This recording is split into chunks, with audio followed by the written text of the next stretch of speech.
Quand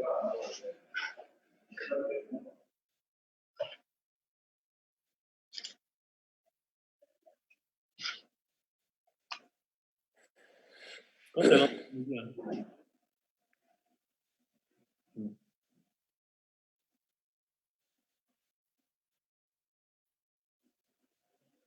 Quand c'est lancé, tu me dis. On dit les faire rentrer dans le village.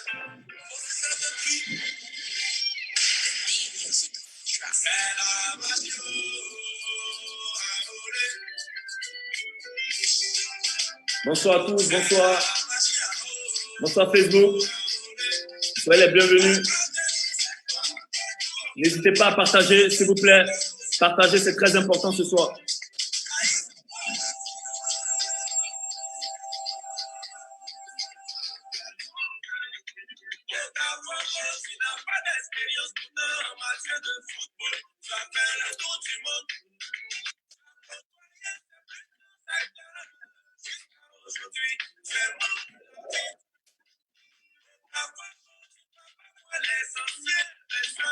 On va laisser les gens se connecter tranquillement.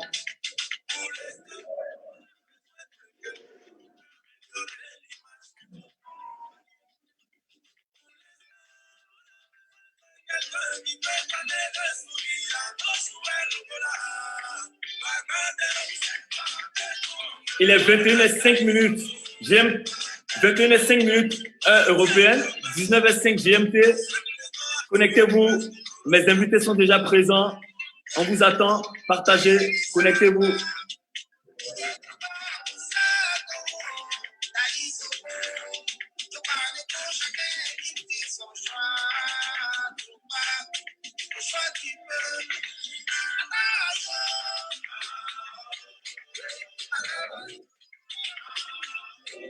Bonsoir Momo Kenzo. Bonsoir Cheikh qui vient de se connecter. Partagez, partagez.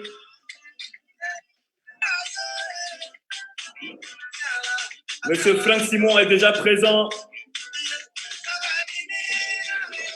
Monsieur Cholio depuis Abidjan. Monsieur Cholio demandé est présent. Le grand Babaka depuis le Sénégal est aussi présent. Partagez, partagez.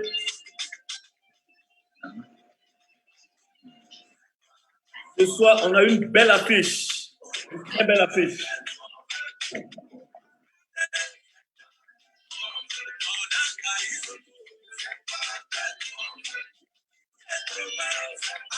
Là, on écoute à l'instant Magic Diesel, hommage à Didier Drogba.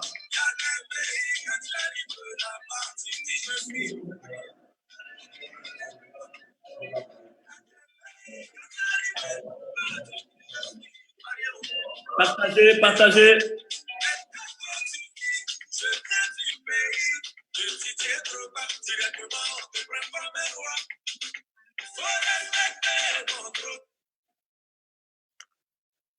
Voilà, bonsoir à tous. Comme je le disais tout à l'heure, avant tout propos, avec les pluies diluviennes qui s'abattent sur Abidjan depuis quelque temps, je voulais apporter mon soutien au peuple ivoirien et présenter mes condoléances à toutes ces familles endeuillées parce que voilà, c'est la moindre des choses. Et aussi, je voulais apporter aussi mon soutien à la famille de la SEC Mimosa parce qu'ils ont perdu un monument, un grand monsieur, le Code Boukari, que son âme repose en paix. Bonsoir à tous. Tous ceux qui suivent ce match ce soir. C'est un format inédit où j'ai l'honneur et le grand plaisir de recevoir des journalistes de renom.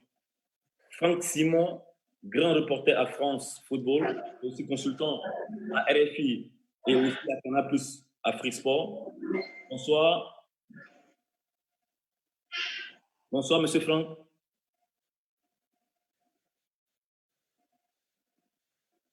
Nous avons également monsieur Diomandé Choualio depuis la Côte d'Ivoire, directeur général d'Abidjan Sport, qui est aussi consultant. Bonsoir à vous, monsieur Choualio. Bonsoir, Kopa. Et enfin, nous avons monsieur Babaka Diarra, journaliste à BBC Sport Afrique, basé au Sénégal. Bonsoir. Bonsoir, Kopa. Voilà. Aujourd'hui, nous allons parler de la candidature de M. Didier Drogba en prévision des élections de la Fédération ivoirienne de football. Je vais ouvrir ce débat, cet entretien, avec une question qui est adressée à tous les trois. Didier est candidat aux prochaines élections de la Fédération ivoirienne de football. Que pensez-vous de sa candidature, M. Cholio? J'ai l'honneur de commencer. Ouais. Moi, je crois que c'est une candidature qui est légitime. On connaît un peu le personnage. Didier Drogba, joueur émérite, ancien capitaine des éléphants, je pense. Et puis, au-delà même de ce qu'il a été et ce qu'il est, on a pris la peine d'étudier, de lire son programme. Et là, moi, j'ai été impressionné par la qualité de son programme, parce qu'on nous a dit qu'il n'avait pas d'expérience, qu'il ne maîtrisait pas de rouages. On va en revenir tout à l'heure. On va en revenir tout à l'heure dans le truc. Monsieur Franck, qu'est-ce que vous en pensez par rapport à la candidature de Monsieur Didier Drogba? Monsieur Franck, je ne vous entends pas parce que je pense que vous avez coupé le son chez vous.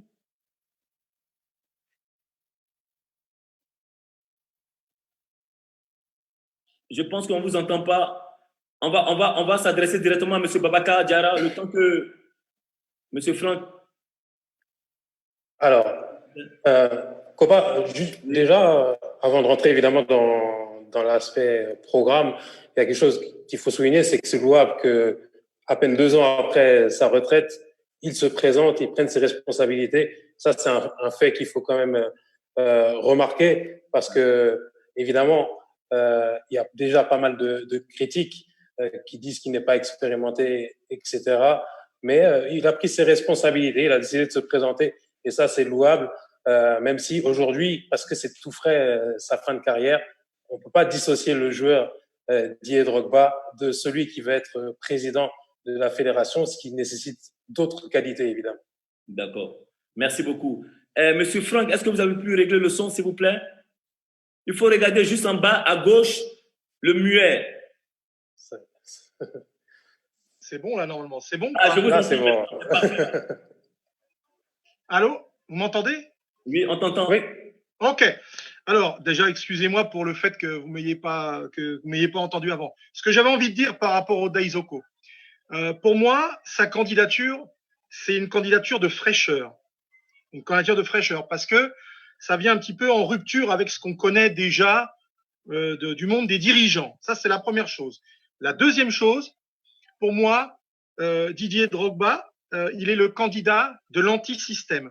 Il ne fait pas partie du système des dirigeants, de la caste dirigeant du football ivoirien. Ce en quoi ça rejoint ma première idée de la fraîcheur de sa candidature. Donc voilà, je trouve qu'elle est là, elle existe. Elle veut porter une autre voix, une autre voix VOIE, VOIX. Et je trouve qu'elle est très respectable, quoi. Il a le droit pour ce qu'il a pu apporter par le passé et surtout ce qu'il a envie de faire maintenant. Ok, d'accord. Je pense qu'on a perdu. Je suis allé lui demander. J'espère qu'il va se reconnecter. Et il est en train de faire le nécessaire pour se reconnecter. Mais aujourd'hui, on voit que le football ivoirien, qu'est-ce qui manque au football ivoirien pour qu'il puisse rayonner à nouveau, Franck? Quand on regarde les dernières années, qu'est-ce qu'on regarde quand on parle du football d'un pays? On regarde les prestations, principalement des sélections nationales, et puis aussi des clubs dans les compétitions. Et c'est vrai que malheureusement, l'équipe nationale a été absente de la dernière Coupe du Monde dans les conditions qu'on sait. Les clubs historiques du football ivoirien ne brillent plus. Cette saison, on a eu simplement le FC San Pedro qui a été dans les phases, par exemple, de la Coupe de la Confédération africaine. Ça ne suffit pas pour faire briller l'étendard du football ivoirien pour ce qui est des résultats. Dieu merci, il y a les jeunes qui sont qualifiés pour le tournoi olympique. Ça, c'était en novembre dernier et qui, de ce point de vue-là, je trouve, eux aussi apportent de la fraîcheur. Ça, c'est pour ce qui est je dirais, de la représentativité d'un football vers l'extérieur. Mais le football ivoirien, avant tout, Kopa, je pense que tu seras d'accord avec ça, c'est vous les joueurs, c'est vous qui portez ça. Aujourd'hui, le football ivoirien, il existe d'abord parce qu'il y a des joueurs comme toi des jeunes générations, les Boga Jérémy, tous les héritiers des joueurs comme toi, comme Didier, des garçons qui portent les couleurs fièrement partout dans le monde, pas seulement, je dirais, en Côte d'Ivoire, mais aussi en Europe. Et c'est eux aujourd'hui, je trouve, qui portent bien le drapeau ivoirien sur des terrains européens dans des grandes compétitions. Après, parce que c'est vrai que je suis assez souvent, j'essaye d'être souvent sur la terre ivoirienne, je vois bien que structurellement, localement, il y a des difficultés. Les clubs, ils sont en souffrance. Les joueurs, ils sont en souffrance. Voilà. Ça manque de terrain, ça manque de soutien pour les clubs, etc. Et un football aussi, il vaut par ses joueurs locaux, le championnat local. Et on voit bien qu'il y a des difficultés. Et c'est sans doute un terrain fertile, un terreau fertile pour les candidats dont fait partie Didier Drogba, pour effectivement essayer de le relancer, ce football. Évidemment, Didier, il ne va pas révolutionner par rapport aux jeunes qui sont en Europe. En revanche, localement, il y a beaucoup de choses à faire, beaucoup de choses à apporter pour aller vers du professionnalisme. Je ne sais pas ce qu'en pense Babacar, mais pour moi, c'est ça. C'est-à-dire qu'il ne faut surtout pas abandonner la scène locale, les championnats nationaux, les jeunes, les catégories de jeunes, le football féminin, l'administration, le médical, l'arbitrage, etc. C'est pas un hasard, hein, Copa. Tu sais, si à un moment donné, au moment que vous avez été éliminé de la Coupe du Monde en 2017, c'est pas un hasard finalement s'il y a eu un groupement d'intérêts avec des clubs, avec des gens qui a surgi pour essayer de porter une autre voix, dire il y a des soucis. C'est que vraiment il y avait un besoin. Voilà. Donc je pense. Qu'est-ce que tu en penses, Babacar, s'il te plaît? Ouais, bon, je suis un peu plus jeune que Franck notamment, mais je me souviens quand j'étais jeune, il y a une vingtaine d'années, du coup, ASEC Mimosa, c'était une équipe voilà, qui était un grand nom du football africain. J'ai l'impression que ça a été un mirage finalement, cette génération de bons joueurs internationaux qui ont été tes coéquipiers avec les éléphants de Côte d'Ivoire. Et depuis cette époque, on n'a pas l'impression que le vivier du football local produit énormément de talents, alors que c'est sûr qu'il y en a, ça, il n'y a aucun doute. Et que pendant ce temps-là, vous avez les voisins de la sous-région, le Sénégal, avec ses multiples académies, que ce soit Génération Foot, Aspire ou encore Diambar, mais il y a aussi la Guinée qui est en train d'avancer à ce niveau-là, qui est en train de développer de superbes centres d'entraînement. Ces pays-là sont en train de doubler la Côte d'Ivoire. Et il va falloir que ça soit au cœur du projet Renaissance de Didier Drogba ou de ses adversaires pour la présidence. Il faudra que celui qui sera élu vraiment mette ça au cœur de son projet, parce que pendant ce temps-là, ces 20 dernières années, les pays de la sous-région, j'ai l'impression qu'ils ont dépassé la Côte d'Ivoire sur ce point-là, sur la formation. D'accord. Merci, Babacar. On entend dire que Didier Drogba n'a pas beaucoup investi dans le football local.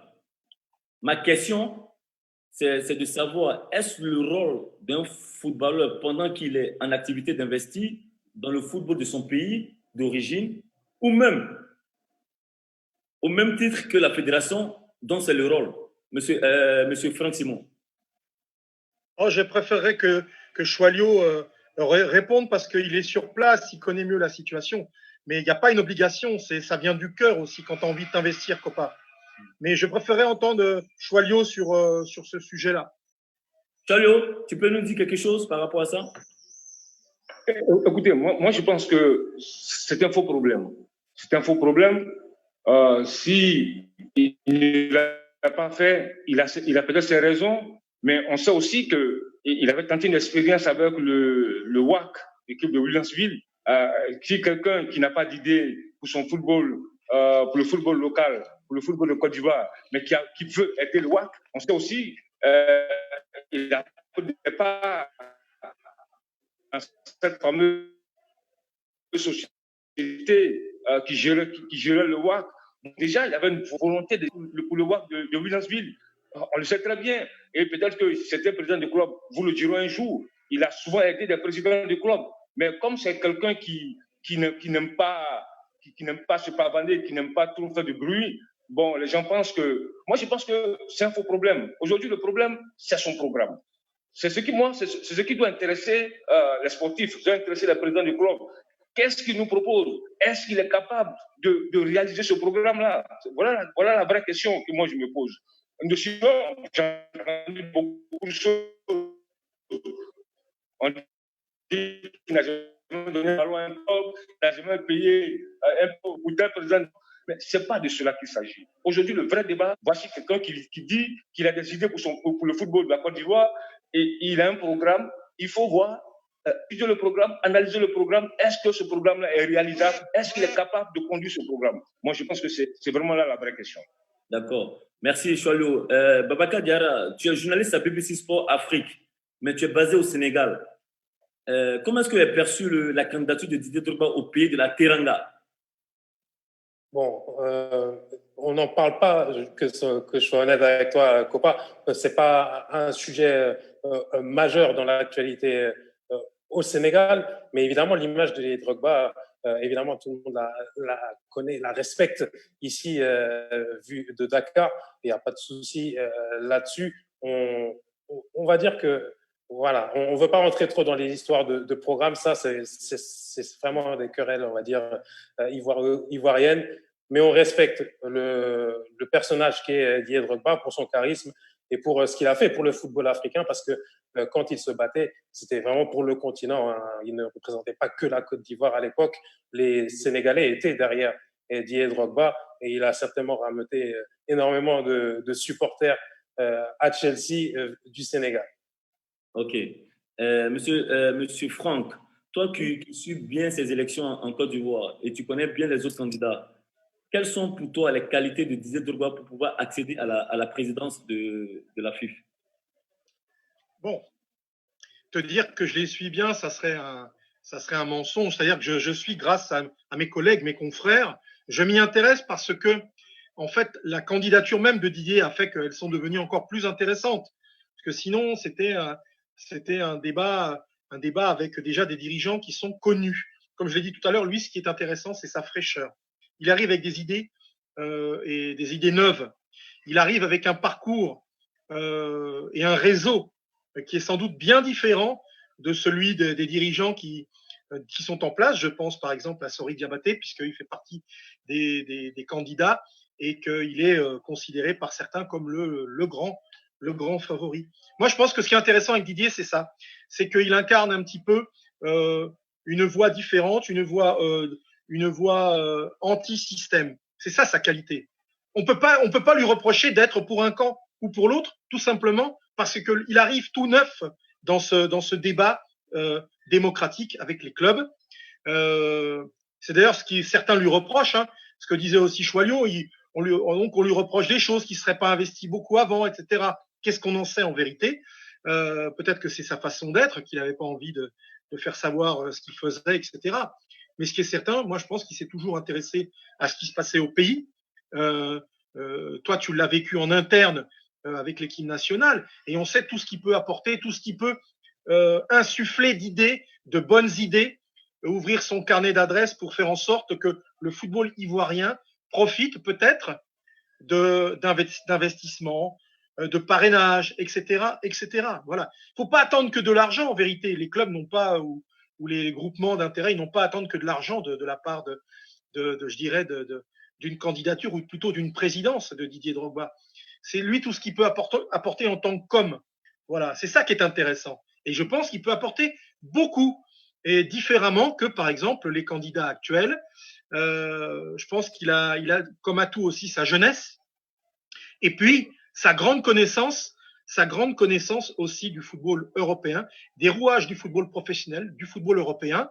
Et puis les gens ont tendance aussi à minorer ce qu'il a fait aux États-Unis, au Phoenix Sun. Et je pense que c'est une mauvaise idée, parce qu'il a aussi un petit peu appris le métier entre guillemets, d'homme d'affaires, de businessman du football, dans un championnat certes aux États-Unis, mais ça compte. Donc il n'est pas si novice que ça en la matière. Et je trouve que ça, c'est ça qu'il peut aussi mettre en avant. Mais il y aura toujours des voix contraires qui vont lui dire, ouais, mais il n'a rien fait, peut-être localement, il a peut-être pas fait assez avant. C'est compliqué, tu le sais très bien, hein, quand vous êtes joueur. Quand vous venez, c'est seulement des fois pour passer un peu de temps avec la famille, les congés. mais sinon, la plupart du temps, c'est les rassemblements et l'équipe nationale. Et dans ces cas-là, c'est compliqué de s'investir durablement, mais moi, je trouve qu'il a beaucoup de fraîcheur dans ce qu'il veut faire. D'accord. Cholio, tu trouves d'autres qualités à ajouter par rapport à ce que Franck vient de dire?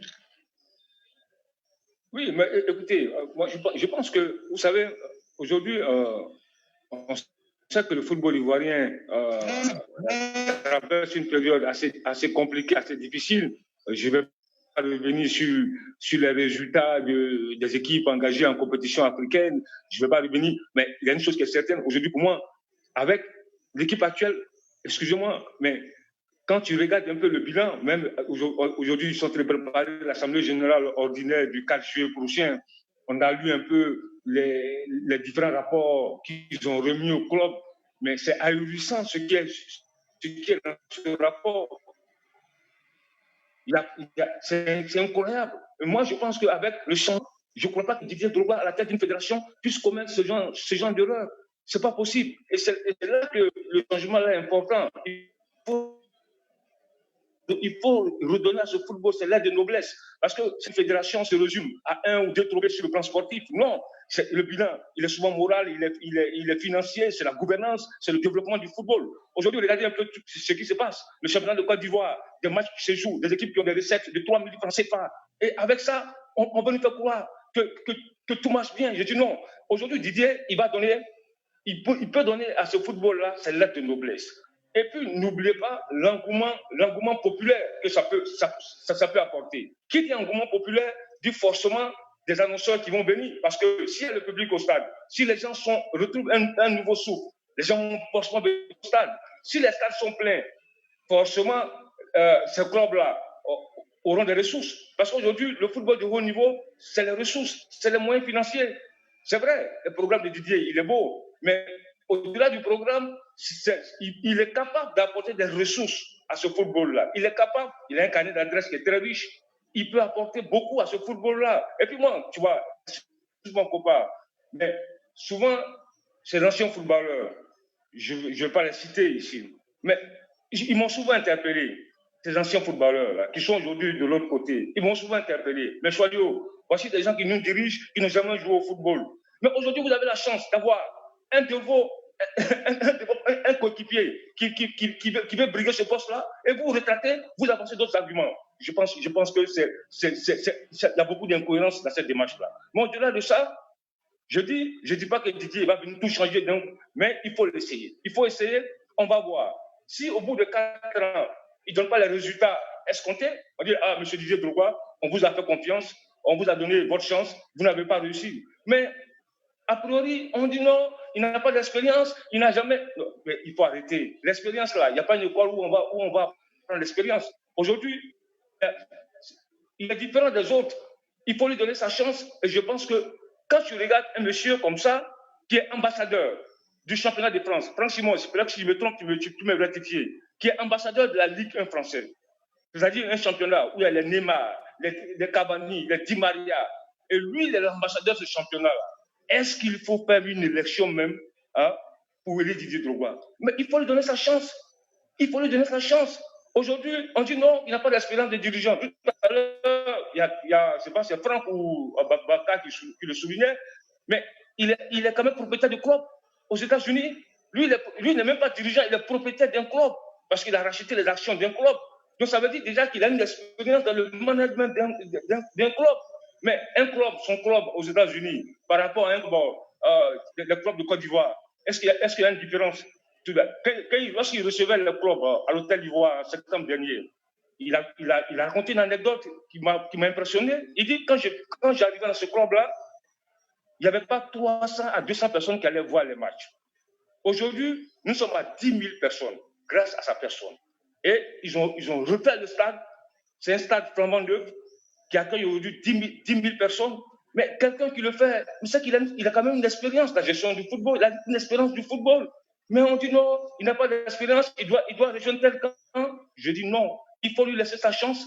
Essayons-le. Je ne dis pas qu'il sera un très grand président. Je ne dis pas qu'il va révolutionner tout le football. Mais il a l'envie, la détermination, il a son carnet d'adresse, il a son charisme, il a ses relations. Essayons pour voir. Maintenant, si ça ne marche pas. Parce que moi je suis curieux de voir. un footballeur diriger ce football-là? Moi, vraiment, je suis curieux de le voir. Parce que moi, je suis journaliste, on a des associations de journalistes. Bon, on ne peut pas laisser un boucher venir nous diriger, ce n'est pas possible. Excusez-moi, si un footballeur veut prétendre à diriger la Fédération ivoirienne de football, mais où est le problème? Où est le mal? Moi, je suis curieux de voir ça, de voir un footballeur diriger une fois cette Fédération ivoirienne de football-là. Parce que lui, il a joué au haut niveau. Ce n'a pas été un joueur moyen. Il a joué au haut niveau. Comme vous, Copa, vous avez joué au haut niveau. On veut voir ça.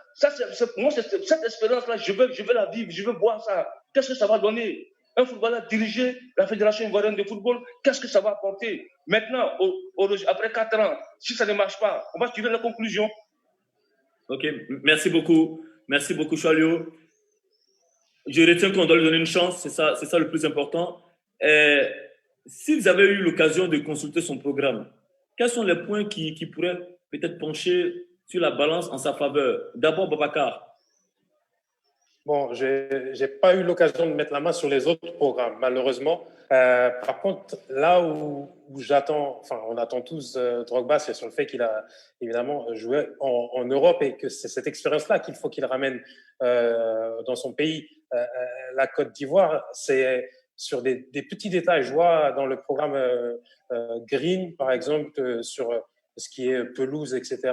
Quand on regarde les matchs de la Côte d'Ivoire dans les éliminatoires, je suis désolé, mais ça donne pas une belle image du pays de voir le stade Houphouët, la pelouse du stade Houphouët-Boigny aujourd'hui. Je suis sûr que Didier Drogba n'appréciait pas de jouer sur une telle pelouse, Copa non plus. Je pense pas que tu étais heureux de voir le terrain tel qu'il est aujourd'hui lorsque l'équipe nationale joue. C'est sur des choses comme ça que peut-être on va attendre Didier Drogba qu'il apporte un petit peu plus de discipline,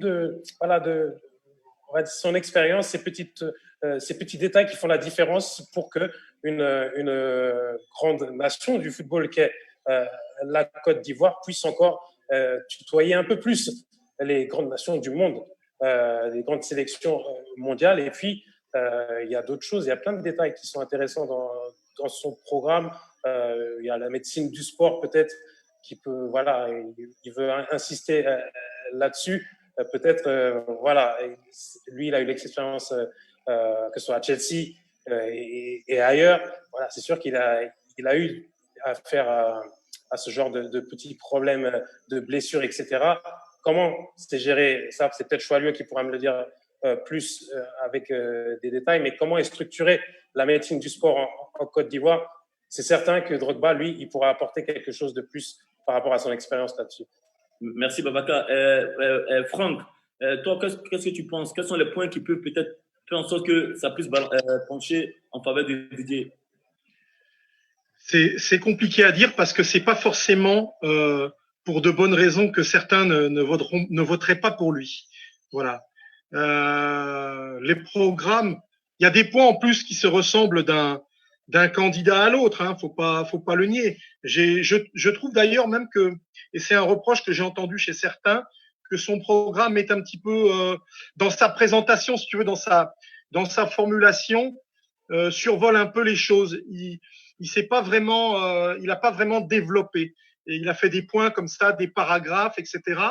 Alors évidemment, il passe tout en revue, hein, que ça soit les textes, comme le disait Babacar aussi, les infrastructures, les terrains et tout, la protection des joueurs, les techniciens et tout, l'industrie du football, parce que c'est important, et puis aussi les rapports avec l'extérieur, ce qu'il a lui appelé la coopération internationale régionale. Et puis, ce qui est inévitable quand on présente un programme, c'est aussi la formation par rapport, je dirais, aux entraîneurs, aux arbitres, aux joueurs. Ça, c'est un volet important. Mais il faudra qu'il développe, qu'il aille plus loin dès le moment que, ça sera possible. Développer ça, rentrer dans le détail et expliquer ce qu'il veut faire. Par l'exemple, je veux faire ça, comme ça, comme ça, comme ça. Je veux y associer telle personne. C'est ça, c'est là où il faut être. C'est là où il s'agira pas d'être, je dirais, de vulgariser, mais au contraire d'être le plus précis possible pour que les gens adhèrent. Parce que l'idée, c'est quand même que les gens adhèrent à ce programme. Et puis lui, s'il était élu, Didier, il y aurait évidemment une attente à ce qu'il respecte. Tu es élu sur un programme, eh bien, tu es attendu sur ce programme de respecter les points du programme. Donc, Ça, les gens seront certainement très vigilants, d'autant qu'en Côte d'Ivoire, on le voit bien, sont les groupements d'intérêt et puis les clubs qui votent. Première, deuxième, troisième division. Ils vont être très attentifs par rapport à ça. Donc, c'est à lui de répondre à leurs interrogations. C'est à lui d'être précis, de ne pas rester dans un cadre rigide et en même temps presque nébuleux, opaque. Il faut être capable de répondre comme nous on le fait ce soir, du tac au tac. Ah, tel club a tel souci, comment je pourrais y répondre? Eh bien, nous ferions ça, nous ferions ça. Par l'exemple, c'est très important. Il faut pas qu'il soit, si tu veux, Copa, faut pas qu'il soit théorique. Il faut qu'il soit dans le pratique. D'accord, mais je pense que ce sont les grandes lignes. La campagne n'a pas encore commencé. Je pense Bien sûr. Il va rentrer dans les détails quand ce sera l'ouverture des campagnes, je pense. Bien sûr, mais Charlio, revenons à toi un peu. La tendance chez les populations ivoiriennes est certainement en faveur de Didier. Penses-tu que le peuple pourrait influencer le choix des votants? Parce que c'est les premiers à venir au stade, ce sont les premiers supporters. Tu penses que le choix du peuple peut influencer quand même les votants? Oui, je pense que c'est difficile de répondre, mais aujourd'hui, il a l'adhésion populaire.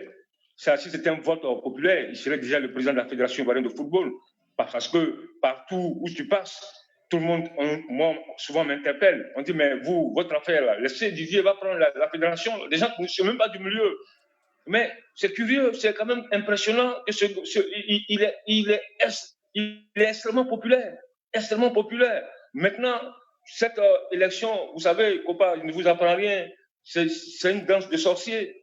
Il y a déjà dans ce milieu, il y a beaucoup de sorciers dans ce milieu. Eux, ils privilégient leurs intérêts égoïstes et personnels. Ils ne vont pas au-delà de ces intérêts-là. Aujourd'hui, moi, je pense que le plus important aujourd'hui, c'est de se mettre au-dessus. Regardez l'intérêt du football ivoirien, pas des intérêts égoïstes et personnels.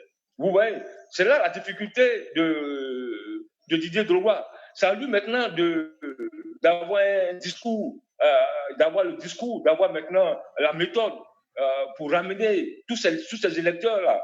Parce que il y a des présidents de clubs qui, excusez-moi, mais qui sont en difficulté, ils n'arrivent même pas à gérer leur club. Quelqu'un vient, il dit, bon, ok, moi, je vous propose pour la Ligue 1, 150 millions, plus un quart. Et pour la Ligue 2, 50 millions plus un quart. Pour la D3, 50 millions plus un quart. Mais ce président du club, il a son club à l'intérieur du pays, au nord de la Côte d'Ivoire. Mais il dit non, ça ne m'intéresse pas, moi, c'est tel candidat. Et pourtant, quand tu regardes les autres propositions, Didier Drogba est le mieux disant. Au niveau de la subvention, il est le mieux disant. Moi, j'étais surpris que lui, on dit qu'il n'a pas d'expérience, qui vient d'arrêter sa carrière de footballeur, mais qui propose mieux au club en termes de subvention. Moi, ça m'a impressionné. C'est des gens qui maîtrisent les rouages, qui sont là depuis 30 ans. Ils n'ont pas fait cette proposition-là. Mais lui, qui vient d'arrêter de jouer, il fait les meilleures propositions au niveau des subventions. Ça, c'est un fait qui est marquant. Deuxièmement, moi, je l'ai écouté, j'ai lu le programme. Il parle de la régionalisation de notre football. Et là, j'étais impressionné par ce volet. Parce qu'aujourd'hui, je me répète, le championnat de Côte d'Ivoire, excusez-moi, mais c'est un championnat d'Abidjan. Tout se déroule à Abidjan. Tous les matchs se déroulent à Abidjan. Et pour quelle recette? Quand Tanda vient jouer contre le Sol FC au stade urbain de Chamboul de Makori, la recette de match, le club ne se retourne même pas avec 50 000 francs. Qu'on ne compte pas. Vous trouvez ça normal? Moi, j'ai dit non. Donc, dans le programme de Didier, il parle de la régionalisation de ce football-là. On lui a posé la question, mais comment? Il dit non. Si on doit régionaliser le football, c'est-à-dire que si le Denguélé d'Odiéné doit jouer à Odiéné, mais il faut que le Denguélé ait des infrastructures à Odiéné pour accueillir ces matchs. Et il a proposé, il a un programme. Le programme, c'est un fonds chinois qui va l'aider à réaliser ce programme, les stades évolutifs de 3, 4, 5 000 places. Vous savez très bien, quand vous allez au Caire, vous allez partout au Brésil, au Maroc, en Tunisie, vous avez ces stades-là dans tous les recoins de ces pays-là. Mais pourquoi pas en Côte d'Ivoire? Et lui, dans son programme, il s'inscrit en lettres d'or. Il faut régionaliser le football ivoirien. Il faut que clubs-là puissent accueillir leur match chez eux, comme à l'époque. Je me souviens très bien, à l'époque, il y avait des derbies. La SEC qui va jouer à Ganois, qui va jouer à Oumé, c'était des derbies. Le championnat ne se déroulait pas seulement à Abidjan. Et ça va créer un engouement populaire. Et ça, c'est extrêmement important. Et au-delà de cela, dans son projet, il y a un volet immobilier. Le volet immobilier pour les acteurs du football. Tous ceux qui jouent, tous les acteurs du football, il y a un projet immobilier pour les acteurs du football. C'est-à-dire qu'on n'aura plus besoin.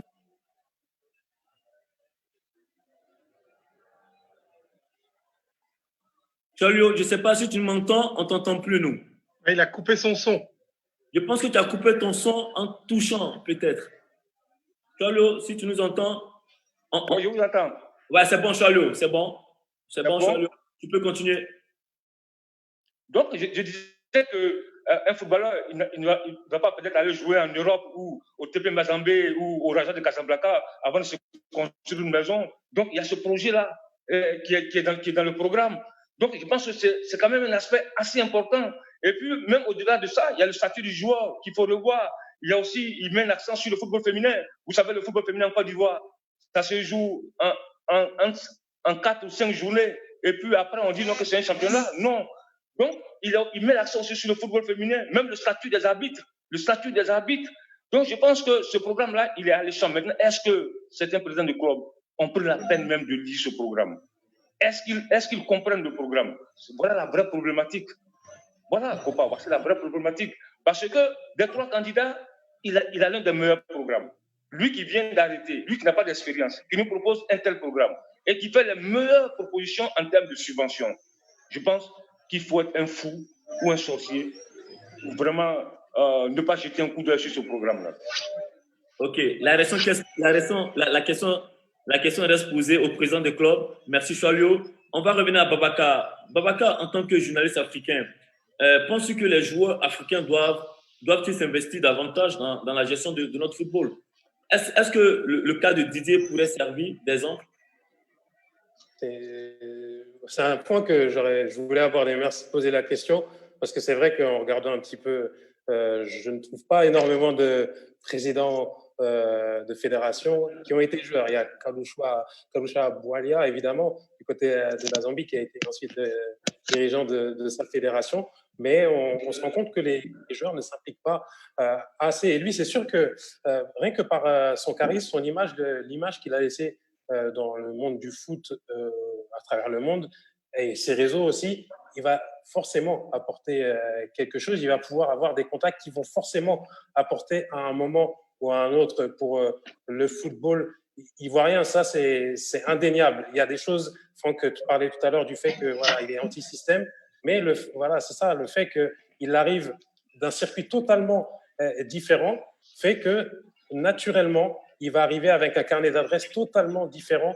Et le fait aussi que Didier Drogba présente sa candidature, je suis désolé, mais sans lui, on n'aurait pas parlé au niveau international de l'élection de la fédération ivoirienne. Mais là, moi, dans mon média, qui est un média international, on en parle parce que c'est Didier Drogba. Il faut être honnête aussi avec cela. Donc, forcément, il va apporter quelque chose s'il est élu de par son charisme et le fait que ce soit une légende du football mondial. D'accord. Merci. Franck, oui, tu veux rajouter quelque chose? Oui, parce que c'est très intéressant ce que vient de dire Choualio. J'ai aimé ce qu'il a dit, notamment sur le fait que les dirigeants, espérons qu'ils se soient intéressés à ce programme, qui est intéressant, que lui connaît mieux que moi. Et je trouve qu'il a eu raison. Et ce qu'a dit Babacar aussi par rapport aux joueurs africains, les joueurs africains, anciens joueurs, finalement, auxquels on fait peu confiance. Pourquoi? Et encore plus en Afrique d'ailleurs, c'est ce qui me rend triste. Souvent, on va considérer le joueur comme quelqu'un qui n'est pas éduqué, qui ne saurait pas s'exprimer, voilà, qui serait bête en fait. Alors que c'est pas du tout le cas. Babacar a cité Kalusha Bwalia, le Zambien, qui a été un grand joueur, un grand technicien aussi, et qui était quand même le président de la fédération zambienne, ce qui n'est pas rien. C'est quelqu'un d'extrêmement brillant. Salif Keita, je pense que ça vous parle à tous. Salif Keita, Il a été président de fédération au Mali. Peut-être que les gens l'ont oublié, mais Salif, il a travaillé pour être président de fédération. Il était un président pendant de nombreuses années. Au Congo, Brazzaville, Jean-Michel Mbono Sorcier, qui a gagné la Coupe d'Afrique dans les années 70, il a été président de fédération. Ça n'a posé aucun problème. Rachid Merloufi, qui est un grand joueur du football, et en France et en Algérie, a été à un moment donné aussi président. Regardez ce qui se passe en Europe. Est-ce que ça a choqué des gens d'avoir Boniek en Pologne, d'avoir un Pixi Stojkovic en Serbie? En fait, on s'aperçoit que de plus en plus, le joueur, quand il a envie de faire sa reconversion, des joueurs importants, avec un savoir-faire, avec une expérience, quand ils ont envie de s'investir et d'entrer dans l'administration, la gestion de leur football, c'est possible. Ça l'est de plus en plus en Amérique du Sud et en Europe. Pourquoi est-ce qu'il y a ce problème en Afrique? À chaque fois, on vient embêter les joueurs. Laissez-les s'ils ont envie de s'investir. Ils ont raison, ils connaissent l'environnement. Copa, tu connais l'environnement. Tu es dans le football depuis bien longtemps. Tu peux en apprendre à beaucoup. Didier Drogba, je veux pas qu'on croie là ce soir quand je m'exprime que je suis en faveur de Didier. Mes enfants, il faut quand même bien lui reconnaître ce qu'il est. C'est quelqu'un d'extrêmement brillant et il est tout à fait capable de gérer des affaires.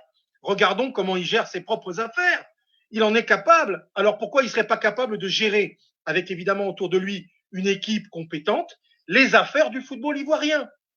Et c'est un petit peu ce que je trouve triste dans le football africain, où on retrouve maintenant beaucoup à la tête des instances, pas forcément des joueurs. Or, on a besoin des joueurs. Ils ont ce vécu international, ils ont été pros en Europe, et même quand ils ne l'ont pas été, ils ont fait de belles carrières, ils ont eu à voyager, à connaître des choses. Et je trouve que les clubs, et c'est là où Choilio a bien raison, les clubs, ils auraient tort de s'exonérer, d'écouter et de lire le programme que proposent des gens comme Didier Drogba. C'est pas n'importe qui. On parle quand même d'un des plus grands joueurs africains contemporains, un des plus grands attaquants du football mondial des 15 dernières années. C'est vrai, Franck, comme tu le disais tout à l'heure, la question reste posée par rapport au programme. Mais Franck, revenons à toi. Oui. Penses-tu que, je ne sais pas, mais par rapport à l'international, penses-tu qu'on puisse comprendre que la Côte d'Ivoire puisse se passer d'un tel atout comme Didier Drogba? Bon, les gens, si tu veux, Copa, les gens hors d'Afrique, globalement, hors des médias qui s'intéressent au football africain, notamment au football ivoirien, globalement, les gens, ils ne savent pas, comme Choilio, comme Babacar, ce qui se passe en Côte d'Ivoire. Ils savent pas la réalité du terrain. Ils savent pas les difficultés des clubs de D2, des clubs de D3, y compris les clubs de première division dans les régions. Ils savent pas la souffrance des dirigeants pour pouvoir faire vivre. Ils savent pas la souffrance des joueurs et des encadreurs. Ils ne le savent pas. Alors, les gens à l'extérieur, ils vont voir quoi? Ils vont dire, ah bah tiens, on a quelqu'un comme Didier Drogba, star mondial, qui vient là-dedans. Ah ouais, ça serait bien, ça serait bien. Mais bien sûr que ça serait bien, ça serait intéressant parce qu'il est anti-système, il n'appartient pas à ce système actuel. Il veut venir en rupture de ce système. Mais globalement, les gens, ils sont intéressés, et c'est ce qu'a dit Babacar, ils s'y intéressent. Pourquoi? Parce que c'est Didier. Si c'était quelqu'un d'autre, bon, il s'intéresserait quasiment pas ou pas du tout à la situation de la Fédération ivoirienne de football. Et c'est bien là la difficulté. Mais tant mieux, quelque part, Didier, il vient un peu comme un chien dans un jeu de quilles. Je sais pas ce qu'en pense Choilio. Il vient bousculer des certitudes. Et ça, c'est important. Il vient bousculer une situation. Je pense qu'il veut évidemment aller au-delà de ça, Didier. Il veut gagner les élections. Mais déjà, c'est important de secouer le cocotier, de secouer finalement une situation où on a l'impression qu'il est figé. Je pense que, par exemple, s'il était élu, ça serait un président qu'on verrait dans les stades. Le président actuel, je ne l'ai pas souvent vu dans les stades. J'ai eu l'occasion de lui dire tout récemment, quand il est venu en France, au président. Qu'est-ce que tu en penses par rapport à cet atout qui est Didier Drogba, qu'on puisse s'en passer? Qu'est-ce que tu en penses? Moi, déjà, je l'avais dit au début, hein, mais il prend ses responsabilités, mais Didier Drogba, il n'a plus rien à prouver, en fait. Son image, il est tout en haut, il est sur un piédestal. Donc là, il prend vraiment d'énormes risques parce que on en a parlé, hein, il y a de grands problèmes d'infrastructure, etc. Et je suis persuadé, on ne sait pas encore faire, mais je suis persuadé que s'il est élu en 4 ans, il ne va pas pouvoir tout régler. Donc, quoi qu'il arrive, il y aura des critiques. évidemment, quand il décide de se présenter et de dire je vais essayer de porter le football ivoirien un peu plus haut, c'est aussi une manière de dire je suis fier de mon pays et je veux l'emmener un peu plus haut que je ne l'ai fait en tant que joueur. Donc ça aussi, c'est extrêmement louable, le fait qu'il le fasse. Après, on va voir comment ça se passe, mais il pourrait faire autre chose de son temps aujourd'hui, se consacrer à d'autres œuvres. Le fait qu'il revienne au pays, ça aussi, même s'il y a des jalousies, parce qu'on sait comment ça se passe sur le continent, il y a toujours ces jalousies et toujours des critiques qui ne sont pas au bon endroit. Mais il est en train de faire pour l'instant en tout cas, dans cette pré-campagne, de faire le dos rond et voilà, de s'adapter. Il sait comment ça se passe sur le continent et dans son propre pays, la Côte d'Ivoire. Donc, on va voir comment ça va évoluer, mais c'est louable le fait que voilà, il se présente alors qu'il n'a plus rien à prouver. Merci beaucoup, Babacar. Cholio, revenons à toi. Cholio, on a entendu par certaines sources que Didier ne s'est pas rapproché de ses ex-coéquipiers pour les présenter sa candidature. Après investigation, il savait que ces personnes ont été bien informées. N'empêche, il faut attendre d'être sollicité par un frère d'armes pour le soutenir, ou bien le soutien doit-il se faire de façon naturelle, d'autant plus qu'ils ont évolué ensemble et qu'ils connaissent bien les rouages du football ivoirien. Chalot, qu'est-ce que tu en penses?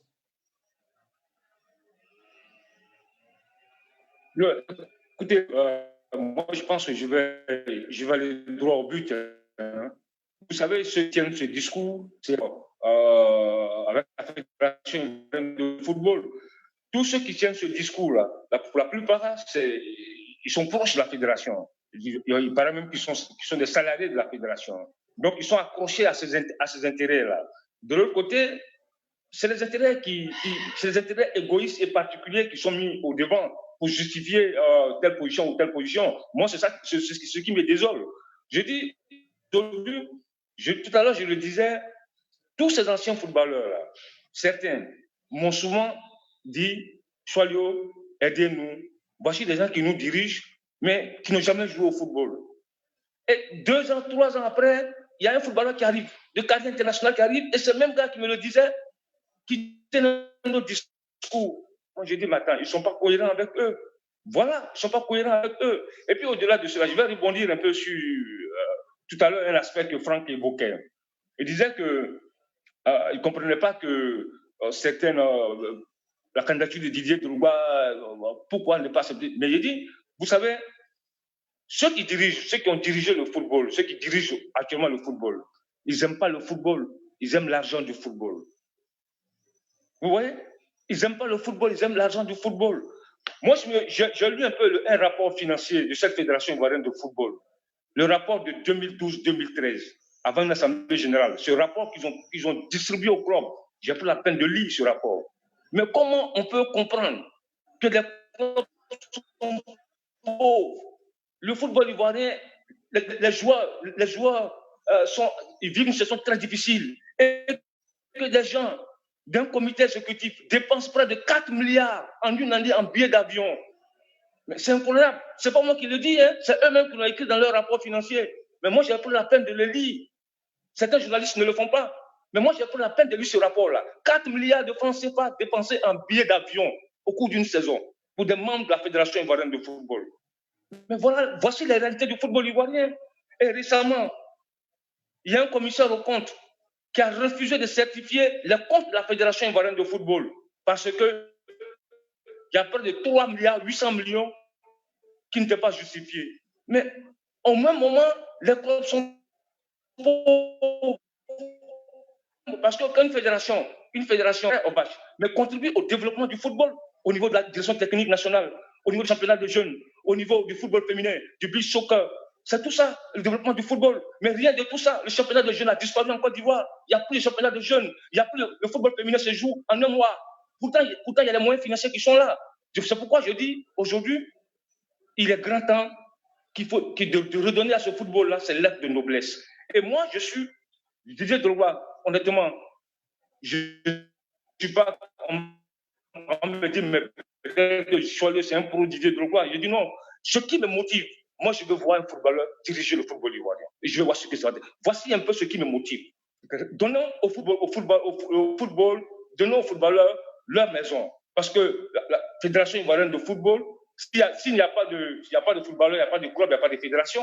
Mais pourquoi un joueur ne peut pas diriger une fédération? Pourquoi un joueur qui a joué au haut niveau, qui a joué dans les plus grands clubs, qui est reçu dans les palais présidentiels, qui va même... Et puis, tu sais, je vais te dire une chose, mais ça, c'est à l'adresse des présidents du club. Voici un monsieur, comme Didier Drogba, les hommes politiques l'utilisent. C'est-à-dire qu'on l'envoie en mission pour aller débloquer des situations financières, pour des projets d'éducation, de santé, de tourisme. Mais pourquoi le football ne peut pas le récupérer? D'autres l'utilisent, les politiques l'utilisent pour régler certains problèmes. Mais pourquoi vous, au football, vous avez quelqu'un de cette espèce-là, vous ne pouvez pas l'utiliser pour vous aider? Parce qu'aujourd'hui, il ne faut pas se blaguer. Tous ces programmes que tu vois, sans moyens financiers, ce programme ne peut pas aboutir. Et puis un programme, moi, Copa, et moi, je suis allé demander au Copa, tu peux le dire, toi, tu peux élaborer un programme. Hein? Moi, je peux m'asseoir là tout à l'heure, j'élabore un programme, je dis, bon, voilà, je offre un hôtel à tous les clubs de Côte d'Ivoire. Mais est-ce que j'ai les moyens, j'ai les atouts, j'ai le carnet d'adresse pour le réaliser? C'est là la différence avec Didier Drogba. Certes, le programme, quand tu regardes les programmes des 3 candidats, c'est des programmes qui sont pas mal. Mais la différence, c'est l'homme, celui qui va conduire ce programme-là. Est-ce qu'il est capable de le faire? Voilà. Et je dis aujourd'hui, franchement, il faut que le football là revienne aux footballeurs. Moi, je suis curieux. Voici mon problème. Je suis curieux de voir un footballeur diriger le football ivoirien. Et je vais voir ce que ça va donner. Merci, Choileux. Il y a Franck qui voulait rebondir là. Oui, j'aime beaucoup la façon dont Choilio explique en quoi cette candidature le touche en tant que journaliste, en tant qu'Ivoirien, en tant que passionné du football ivoirien, évidemment. C'est la voix du cœur, là. Voilà. J'ai envie de dire quelque chose. Je crois que j'avais l'occasion de le faire dans un autre débat il y a quelques mois. Je crois d'ailleurs que Choilio était avec moi ce jour-là. C'était avec des confrères guinéens. En décembre 2017, je me suis trouvé à voyager pour les Oscars du football mauritanien à Nouakchott. J'y étais allé avec ma consoeur Annie Gasnier de Radio Foot International. Et il se trouve que parmi les invités figurait Didier Drogba. Et Didier était, la plupart du temps, était avec nous sur place et tout. Et il avait été il était tombé amoureux, si je puis dire, de ce qu'il avait vu en Mauritanie. La fédération, l'organisation, tout ce qui était mis en place, tout ce qu'on lui permettait de voir, de visiter l'académie de football de la fédération mauritanienne, etc. Et il n'arrêtait pas d'en parler avec nous. Il en parlait avec Annie Gasnier, il en parlait avec le président de la fédération, Ahmed Oudiaya. Il en parlait avec tout le monde. Et quand il est revenu, il l'a dit, mais c'est extraordinaire. Ce football mauritanien dont tout le monde se moque, mais regardez où ils en sont, regardez où nous on en est, football ivoirien. Il avait dit, je me souviens, il avait dit, mais je n'aurais jamais pensé, jamais imaginé qu'un pays comme la Mauritanie avait de si belles structures, était aussi bien organisé administrativement, avec son championnat, etc., etc. Il avait été positivement touché, charmé, captivé vraiment par ce qui se passait en Mauritanie. Je l'avais été aussi, mais pour lui, ça avait été, je pense, comme un choc salutaire. Et franchement, je ne sais pas si Babacar avait eu des échos de cette visite à Nouakchott, mais je pense que ça a dû compter dans la réflexion de Didier, à un moment donné, de se dire, mais pourquoi je ne m'investirais pas? C'était quelques semaines après l'élimination des éléphants pour la Coupe du Monde en Russie. C'était quelques temps après l'émergence du GX et le début du combat du GX contre la fédération ivoirienne, etc. Et je crois vraiment, il s'est dit, mais pourquoi, moi, pourquoi? Peut-être, pourquoi est-ce qu'on ne pourrait pas essayer de reproduire à l'ivoirienne ce que j'ai vu de bien fait chez nos amis mauritaniens? La Mauritanie, en plus, dans les yeux des Ivoiriens, elle n'était pas considérée comme une nation majeure du football africain, une nation mineure.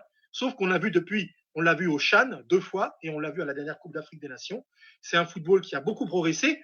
Et puis tu dois savoir aussi, Copa, que les clubs mauritaniens, notamment le club de Nouadhibou, le FC Nouadhibou, ils ont fait des problèmes à des clubs ivoiriens. Je pense à l'Africa Sport qu'ils ont éliminé il y a 2 ans. Donc voilà, une fédération qu'on croyait petite, mais en vérité, c'est un football qui a travaillé en silence, qui a bien travaillé, qui s'est structuré. Et Didier, il a eu ça en tête.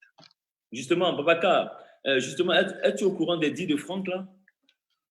Moi, en tout cas, je suis allé en Mauritanie et comme l'explique Franck, c'est assez impressionnant ce qu'ils font en ce moment. Il y a un point sur lequel j'avais été particulièrement impressionné, c'est le football féminin qu'ils sont en train de développer dans un pays où, on le sait, la place de la femme n'était pas forte et surtout la femme sportive n'avait pas sa place il y a quelques années en Mauritanie. Aujourd'hui, elle peut s'exprimer, elle peut jouer dans un championnat. Il y a même une équipe nationale qui se développe petit à petit. Ça part de très loin, certes, mais... avec des dirigeantes, avec une grande dirigeante à la fédération, Babacar. Effectivement, Oumoukan, que j'ai rencontré, qui, par son discours, qui n'est pas du tout du monde du football d'ailleurs, à la base. Mais elle est, voilà, il y a une vraie... Tout à fait. Et du coup, moi, je sais qu'en Côte d'Ivoire, on a une équipe nationale qui, elle est là, elle existe, elle va très loin en Coupe d'Afrique, etc.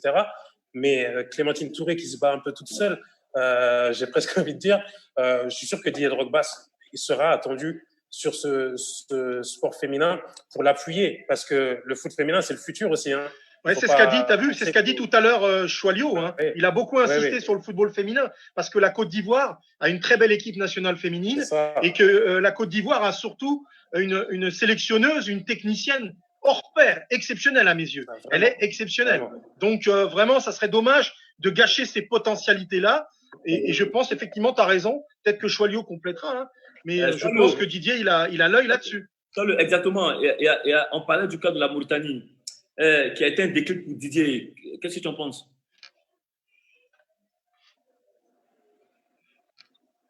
Allô? Oui, allô? Tu nous entends, Chalo? Chalo, je disais tout à l'heure, on parlait du cas de la Mauritanie qui a été un déclic pour Didier. Qu'est-ce que tu en penses? Qui a été un déclic pour Didier. Parce qu'on parlait du cas de la Mauritanie. Oui, effectivement,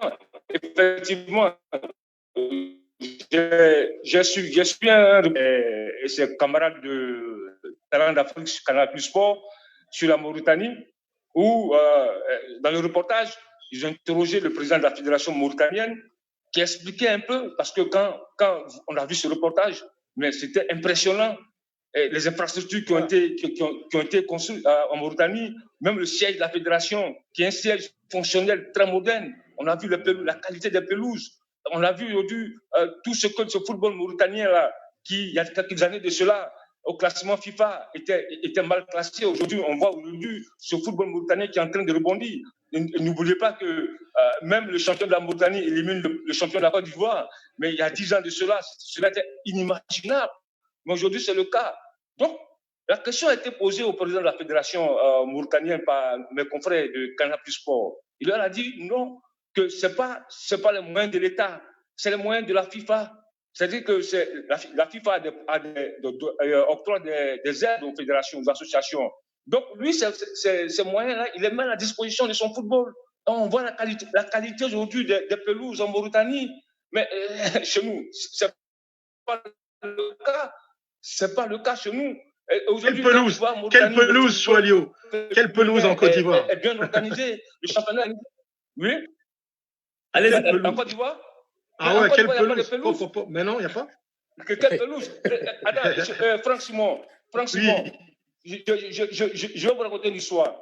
La finale de la Coupe nationale, la finale de la Coupe Félix Houphouët-Boigny se jouait à Yamoussoukro. Regardez la qualité de la pelouse du stade de Yamoussoukro. Et ils avaient le courage de retransmettre ces matchs-là à la télévision. Mais moi, j'ai fait un papier là-dessus. J'ai dit non, mais attention, il faut respecter la Côte d'Ivoire. On ne peut pas présenter une telle image dégueulasse de la Côte d'Ivoire au monde entier. Comment peut-on jouer une finale de Coupe nationale sur un stade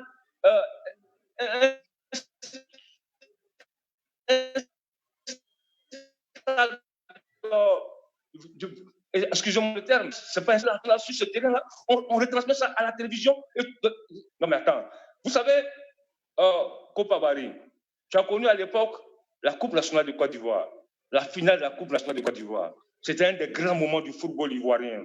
On se souvient très bien, quand il y avait une finale, ou même la Coupe Félix Houphouët-Boigny, à l'époque, c'était des grands moments du football ivoirien. Mais aujourd'hui, la Coupe nationale est morte.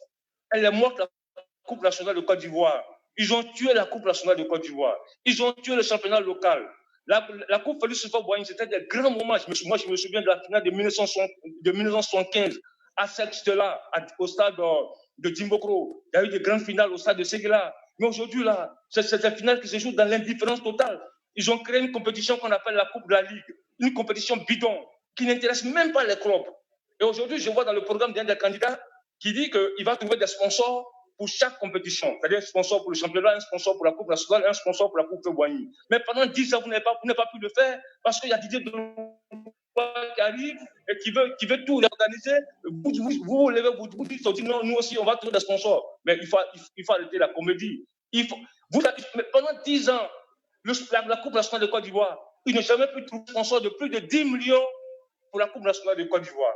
Est-ce que vous trouvez ça normal? Avec tous les moyens qu'ils ont, le vainqueur de la Coupe nationale de Côte d'Ivoire, les deux finalistes ont chacun 10 millions.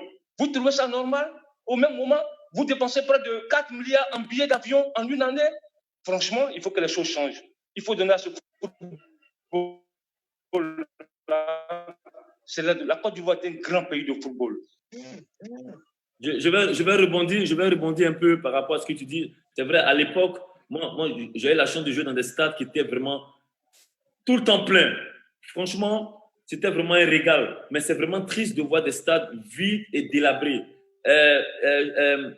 On passe vraiment à la question suivante parce qu'on est presque arrivé au thème de l'émission.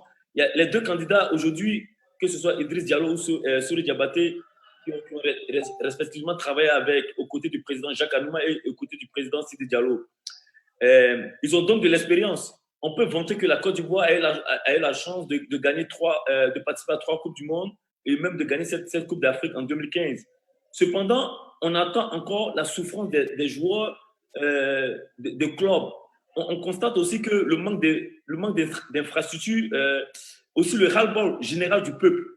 Pensez-vous qu'ils puissent faire mieux que ce qu'ils ont déjà eu l'occasion de faire, Franck? Justement, c'était ça. Je levais le doigt parce que je voulais te faire une remarque là-dessus, Copa.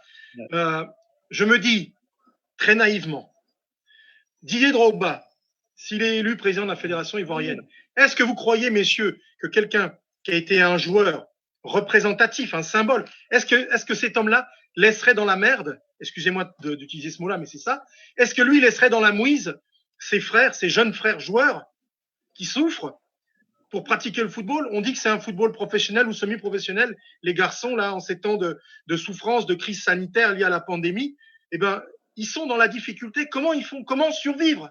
Comment survivre? Moi, je crois que si Didier Drogba était à la tête de la fédération, je ne crois pas qu'il les laisserait vraiment dans la mouise. Ça, c'est un point. Le deuxième point, il ne faut pas que quand il y a des dotations, ce qu'a évoqué un petit peu Choilio tout à l'heure, quand il y a des dotations de voilà, tant de millions pour les clubs, de droits télé, etc., etc.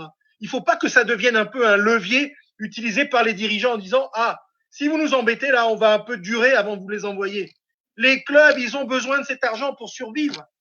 Il faut payer ci, il faut payer là, les déplacements, les mises au vert, tout ça. Ça coûte de l'argent. Comment ils vont faire? Bien sûr, il faut s'assurer que l'argent ne va pas dans la poche des présidents, des dirigeants. Mais cet argent, ils en ont besoin. Et bien souvent, j'ai lu dans la presse ivoirienne, y compris chez Choilio, et je suis content qu'il ait relancé son support. Bravo Choilio. J'ai lu comme ça que les dirigeants, ils sont en train de supplier à chaque fois. Il y a guère quelques clubs qui arrivent qui n'ont pas à supplier. Regardez la SEC. Ils supplient pas la SEC parce qu'ils disent, nous, on a les moyens, on va s'en débrouiller. Le FC San Pedro, qui est dirigé par des Tunisiens, ils vont pas aller quémander. Ils ont droit à cet argent, il va arriver. Mais ils vont arriver à s'en débrouiller. Mais il y a beaucoup de clubs, y compris des clubs émergents qui arrivent de la 2e, de la 3e division. C'est dur. Ils ne doivent pas avoir à supplier d'avoir cet argent pour survivre. Je pense que Didier Drogba, à un moment donné, s'il va entendre ça, il va dire, mais non, on ne doit pas les laisser dans ce souci-là. Dès qu'on peut, il faut décaisser, il faut leur envoyer, il faut virer sur le compte. S'assurer que c'est le compte, non pas du dirigeant, mais le compte du club. Voilà. Et franchement, ça, c'est quelque chose de très, très fondamental pour moi. Merci Franck. Babacar, qu'est-ce que tu en penses? Tu as quelque chose à rajouter?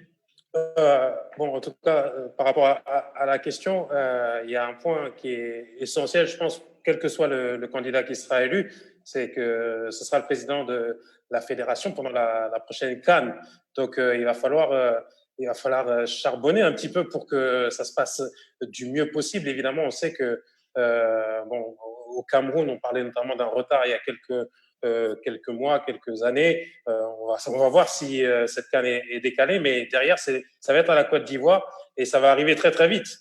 C'est 2023 pour l'instant. Est-ce que les stades… Pour l'instant, moi, je suis pas allé… Pour l'instant, bien sûr. D'ici le 30 juin, on peut avoir des surprises. Ça peut évoluer. Ouais, exactement. On peut avoir des surprises, c'est sûr.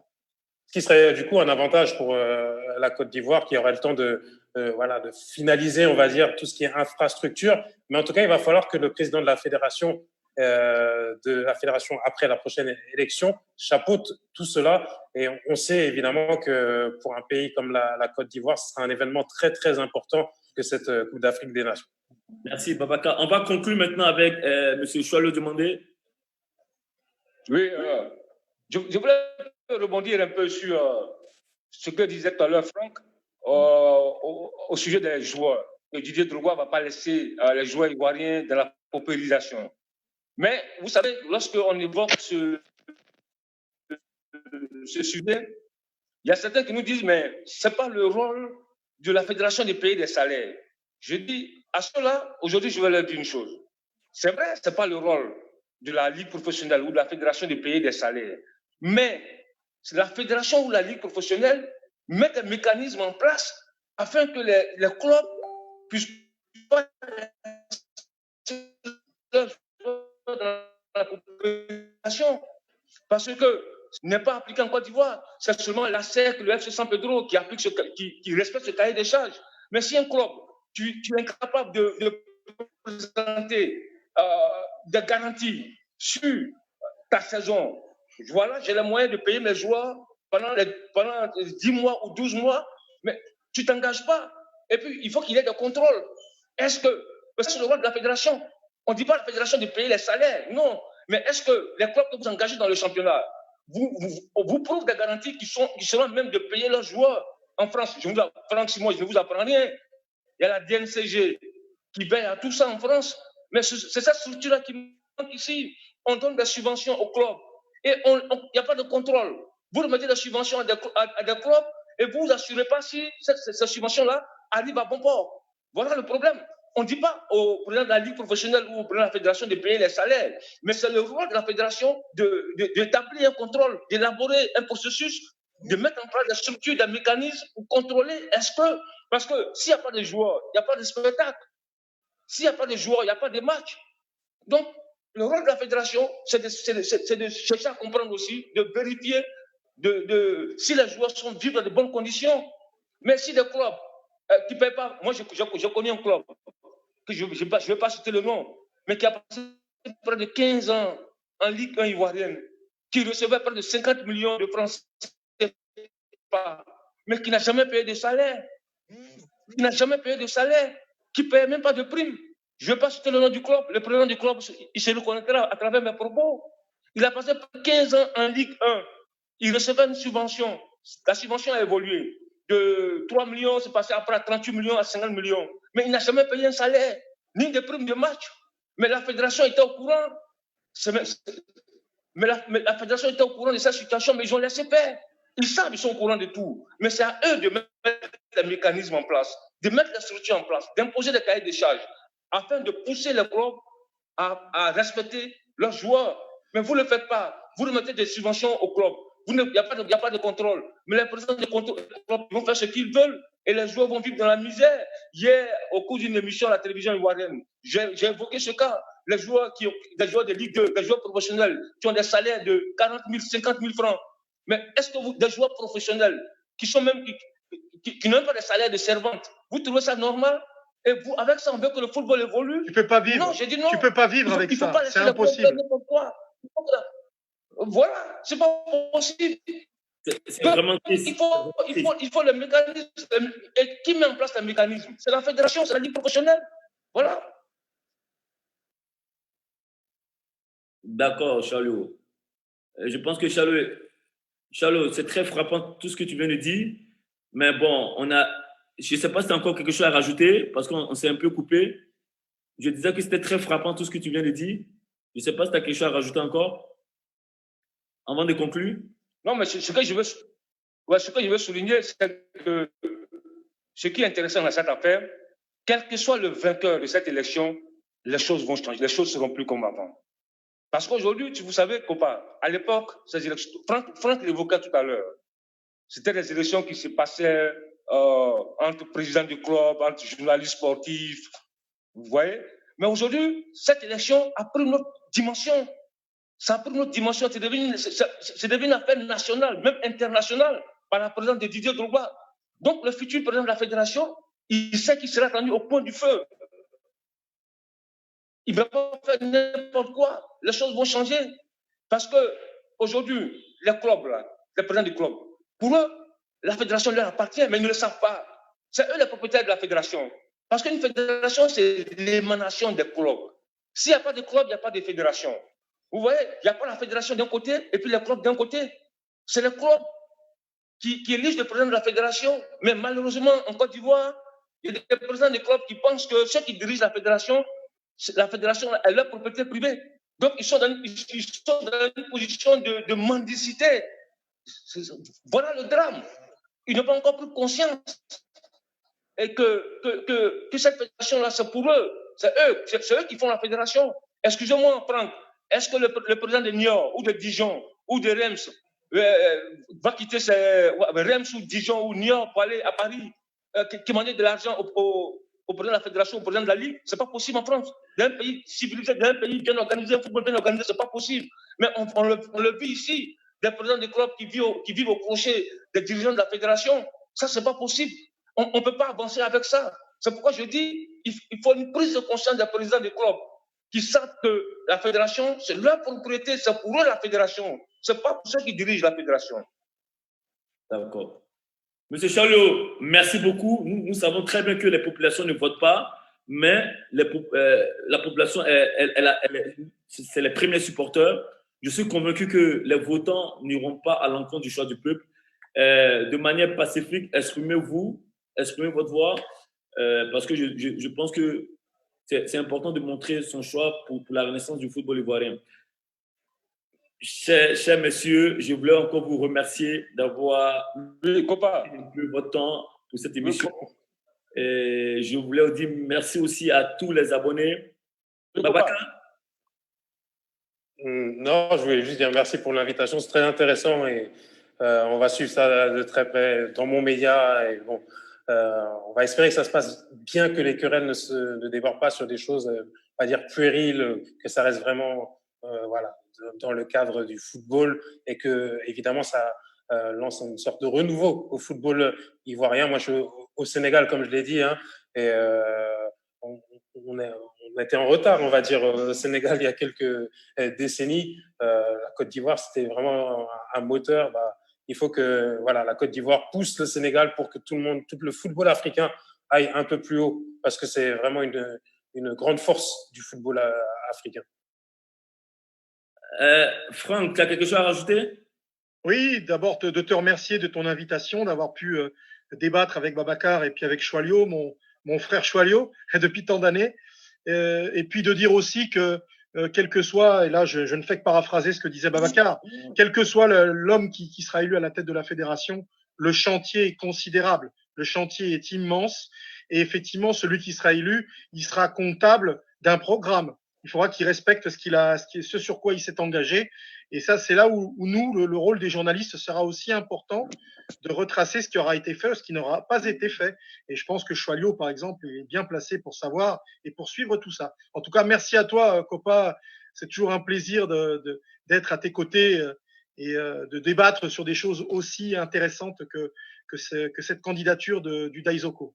Merci beaucoup. Choilio, un mot? Allô, Choilio? Bon, et on a perdu, c'est les aléas du direct. Le Copa Show, il continue pour demain un nouveau numéro avec le génie de Palaiso, le numéro 1 de la musique ivoirienne, Monsieur Zo Blazo. Demain, rendez-vous dans Copa fait son match avec le chef, le ministre, le Monsieur Zo Blazo. Vous savez de qui je parle. D'ici là, portez-vous bien, passez une bonne soirée. Salut, à demain. Ciao, ciao.